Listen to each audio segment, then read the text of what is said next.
बेलापुर गांव में आत्माराम और उसकी पत्नी गायत्री रहते थे। गायत्री चाय की बड़ी ही शौकीन थी। जैसे ही बारिश का मौसम आता तब तो वो बस हर वक्त चाय की रट लगाती रहती। उसका पति आत्माराम मेहनत मजदूरी करके कुछ पैसे कमाता था। गायत्री घर संभालती थी, लेकिन वो चाय की इतनी शौकीन थी कि घर में राशन हो ना हो, लेकिन चाय बनाने का हर सामान हर पल उसके घर में रहता। उसके पति को जब भी मजदूरी मिलती तो वो उसमें से राशन के साथ साथ अपनी चाय पत्ती और चीनी एडवांस में हिला कर रख ले। इतना सारा चाय बनाने का सामान फिर ले आई? अरे चाय की दुकान खोलने का इरादा है क्या? वाह मेरे पति देव, क्या आइडिया दिया है। ऐसा क्या कह दिया मैंने? वो तो तुम्हें सुबह ही पता चलेगा। गायत्री के पास एक पुराना टेबल था। अगले दिन सुबह उसने उस टेबल पर चाय की दुकान लगाने का फैसला किया। वो अपने उस टेबल को घर के बाहर ले आई और उस पर चाय बनाने का सामान रख दिया। मानसून का समय था, जिससे मौसम काफी सुहाना हो रखा था। चाय ले लो, सिर्फ 5 रुपए में चाय। आओ आओ, इस सुहाने मौसम में चाय का मजा लो। कुछ ही देर में उसके पास चाय पीने के लिए लोग आने लगे। ठंडी ठंडी हवा, मानसून का महीना, सुहाना मौसम और ऊपर से अदरक, इलायची, मसालों वाली चाय। बहन जी, एक कप मुझे भी देना। ऐसे ही देखते सुबह से दोपहर हो गई। आत्माराम गुस्से में बड़बड़ाता हुआ बाहर आया। सारा दिन बस लोगों को चाय ही पिलाती रहोगी या घर में खाना भी बनाओगी? हाँ तो कौन सी आफत आ रही है?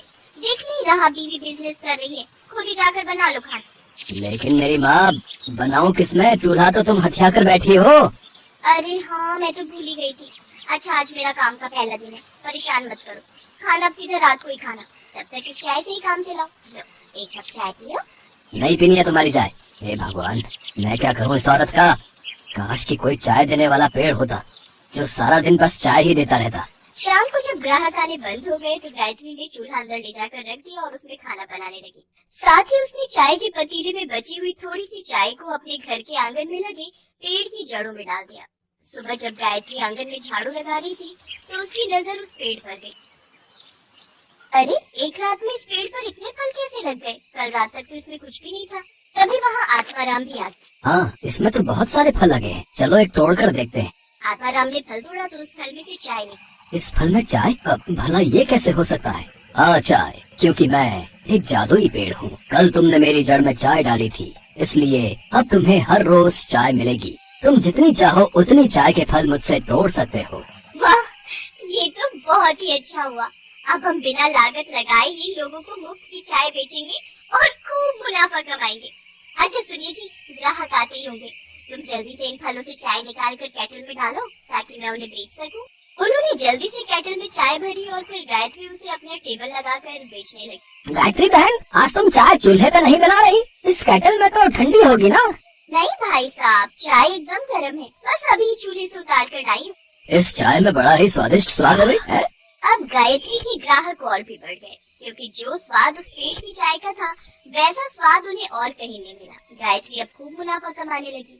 वो हर रोज सुबह फल तोड़ती और उसमें से चाय निकाल कर लोगों को बेचती।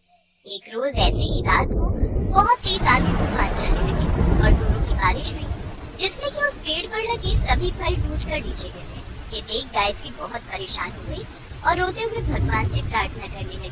हे भगवान, ये क्या, सारे फल तो नीचे गिर गए। अब मैं अपने ग्राहकों को मुफ्त की चाय कैसे बेचूंगी? सोचा था अब हमारे अच्छे दिन आएंगे, अब हम कुछ बचत कर पाएंगे, लेकिन लगता है हमें फिर से दिहाड़ी मजदूरी करके जीवन काटना होगा। इसके बाद गायत्री उदास होकर दरवाजे पर ही बैठ गई और उसकी वहीं आंख लग गई। लेकिन अगली सुबह जब उसकी आंख खुली तो उसने देखा कि वो पेड़ फिर से पूरी तरह चाय के फलों से भरा पड़ा है। ये चमत्कार देख गायत्री और आत्माराम बहुत खुश हुए। फिर बारिश के मौसम में भी गायत्री स्टॉल लगाकर चाय बेचने लगी। अब तो भरी बारिश में भी लोग उनके यहाँ चाय का स्वाद चखने जरूर आते। उन्हें उस पेड़ की चाय की लत जो लग गई थी। आत्माराम ने भी अब मजदूरी छोड़ दी और वो भी अब अपनी पत्नी का हाथ बटाने लगा। उन्हें अब बिना लागत की चाय बेचकर खूब मुनाफा होने लगा और अब उनकी गरीबी के दिन दूर होने